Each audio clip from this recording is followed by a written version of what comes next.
Hey everybody, welcome back to the homestead. My name is Kevin.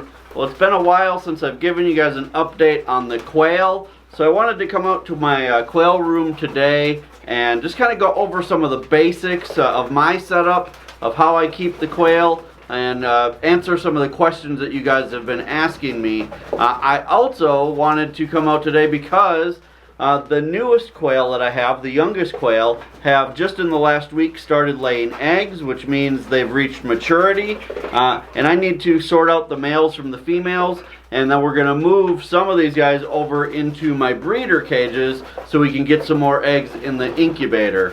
Currently in my breeder cages, I'm kind of low on females. In one cage I have 4 females and 1 male, and in the other cage I have 3 females and 1 male. And I'd really ideally like 6 females and a male in each cage. I know a lot of people go with 5 females and a male, and it may affect fertility of the eggs a little bit to go with 6.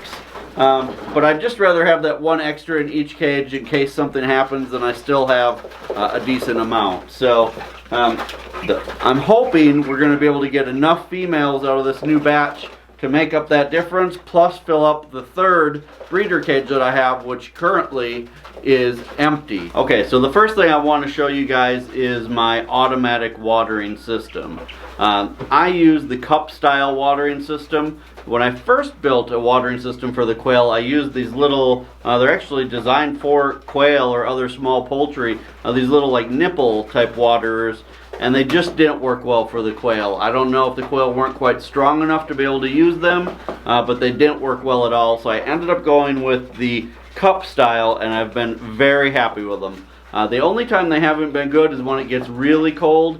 Now, my quail are indoors, and unless it gets down in the teens, things normally don't freeze in this room, so I can use this watering system most of the time. In southern Missouri here, you know, we get a lot of days in the 20s and 30s, but we don't get a lot of days down in the teens. So this watering system has been good, except for about a couple weeks out of the year. So let me show you how it works. I run both of mine off just gravity fed. I have a 5-gallon bucket up here on the shelf that has water in it, and that feeds, I have one on each side of this room. This one here feeds all 3 of my breeder cages, and then one on the other side of the room, which we'll look at in a minute, feeds my grow out cage. So it's basically just a 5-gallon bucket with a bung on the bottom, and then this vinyl tubing running off of it. And then inside of each cage is a PVC pipe with several of the waterers. Now on my breeder cages, I have 3 waterers in each cage. Really, you only need about 1 waterer for every 5 quail, but I always like to have a little more, just in case for some reason one would stop working. They always have access to another one. And these waters are really cheap. I think on Amazon I paid about $7 for 12 of them. So really, it's, you know, it doesn't cost much to put more in there. So let's take a look at them. So with these cup style waterers, the quail just peck down on the little yellow bar that's on the inside of the cup. What that does is it just lets out a couple drips of water, and then they can drink that. Under normal circumstances, you really don't ever even see water in the little cup. Now, today, since I just refilled the system after a big freeze, I do have the cups filled up with water. Whenever it's been a while since the quail have used them, I like to fill the cups up by just holding the yellow bar down, and that way I know that they'll remember that that's where water is. But typically they just figure it out on their own. I've put new quail in here, and within a few hours they've just figured it out on their own. So this is the cage that I'm hoping we can fill up today, but first I want to fill up the quotas on these other 2 cages. So let's go over and look at the cage on the other side of the room. This is the grow out cage that I did a video about just a few weeks ago that I just recently built. Now during the times of year when it is going to freeze and the automatic water isn't going to work, I use these type right here. It's just a metal base with a mason jar, and these are nice because I can actually have 2 sets of them. One out here that you know, I put in, and I come out twice a day, so I put one in the morning, by nighttime, a lot of times it's frozen up. So I take those in the house, bring out another set, and I can just rotate. The bad part about these is that the quail do get them pretty dirty. I don't know how, with just this little area around here, that they end up pooping in them, but they do. So they get dirty pretty fast. That's the nice thing about the automatic system, is that it really never gets dirty and they always have nice clean water. Now I do add apple cider vinegar to their water in the buckets. And that not only helps them, but I do think that it also helps, you know, keep the system itself kind of clean. So we try to give all of the poultry on the homestead apple cider vinegar in their water when we can. But for sure, when they're under any kind of stressful situation, which I would consider, you know, colder weather like this to be more stressful on the animals. Another thing that I like to do in all of my cages is give the quail a sandbox. I just filled these sandboxes right now, just before we started this video, and you can see they're absolutely loving it.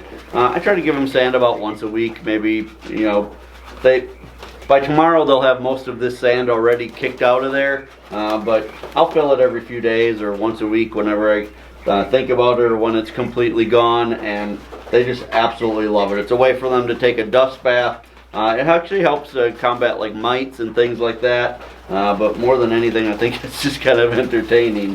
You can see they really enjoy it.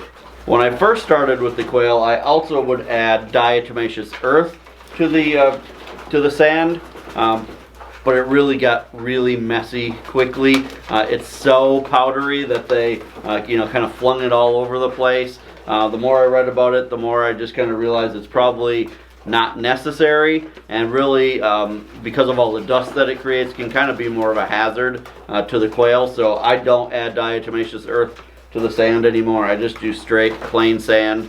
So I think it works just fine. So this is my grow out cage. This is where whenever I have young quail that aren't to breeding age yet, this is where I raise them. They'll stay here until they are sexually mature, which is around 6 to 8 weeks. These quail that are in here are about 7.5 weeks old right now. They're already laying eggs, so that means that it's time for them to either become breeders or become dinner. So these guys will be sexing today. The extra males will actually be harvested to go into the freezer. So we're going to start sexing these in just a few minutes, but I wanted to show you the feeder that I made a few weeks ago. I did a video about this when I made it, but I wanted to give you guys an update. I have been so happy with the way that this feeder has been working. They're virtually wasting no more feed. Anybody who's ever raised quail will tell you that quail are probably the messiest eaters out of any animal that you'll have on your homestead. They waste a ton of food if given the chance. This type of feeder here prevents that, because they need to stick their head just through those little holes and down to the bottom of the box in order to get their feed. And then even if they do fling their food around, which is what they do, they kind of put their beak down in it and shake their head back and forth, it ends up back inside the box, and then they, you know, it doesn't get wasted. Now on this one I've also added these tubes, these PVC pipe tubes, and then on the top of the cage I've actually added these vinegar bottles, which now I can fill this from the outside, and I can actually fill these all the way up to the top, so that really I only have to fill this about once every 5 or 6 days maybe. And then all I did was I saved the bottom of the vinegar bottle, and I can put that right back on top to keep out, you know, any mice or anything like that that might get in here. My big concern is in the summer that we're going to have a problem with snakes. I did make this cage, I believe, to be snake proof, because this is where the little baby quail are going to go. But we'll see. I don't think the snakes around here will be able to get the full-grown quail, but I do plan on making a cage like this for them as well when I get the time. So right now I feel safe that I can put little babies in here and that the snakes won't be able to get in to get them. Alright, so before we start sexing these new ones to move to the breeder cages, I just noticed that one of them just laid an egg. Now I am currently saving eggs to hatch. I'm getting right now about, I don't know, 6 eggs a day maybe. But it's winter. They're not laying as much as they have been. I do have lights in here on a timer. In order for quail to lay eggs, they really need about 14 hours of light per day. So I have my light in here come on at 6 a.m. and it goes off about 8 p.m. And that does help. They've kept laying all winter, just not as prolifically as they do during the warmer weather. So, but I am going to save eggs for about a week. You can save them for about 7 days before they need to be incubated. So we'll save for a week and then we'll see how many we can get. Now when you're saving eggs, I just save them in a regular egg carton. And you want to save them pointy end down.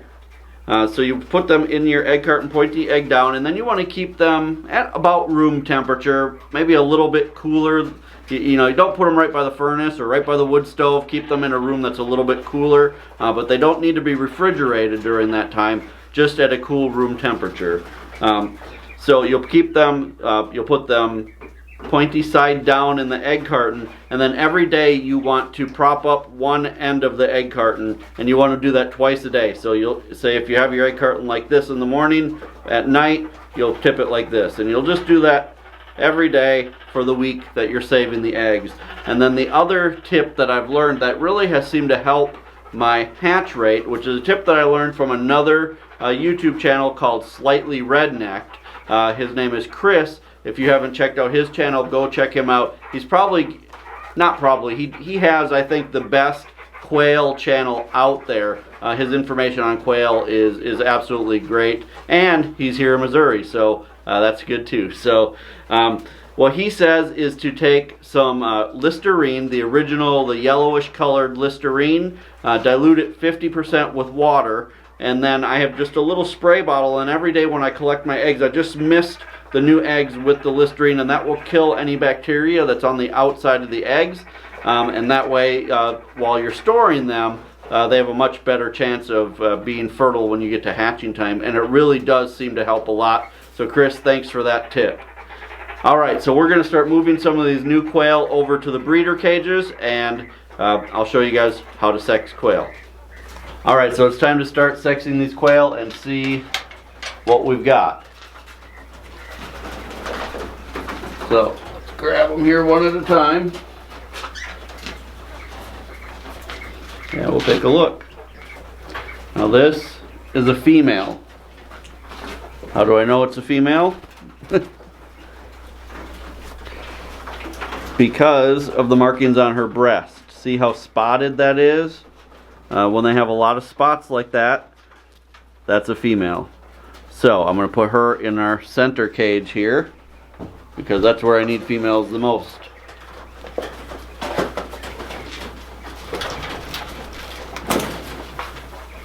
Alright, let's grab another.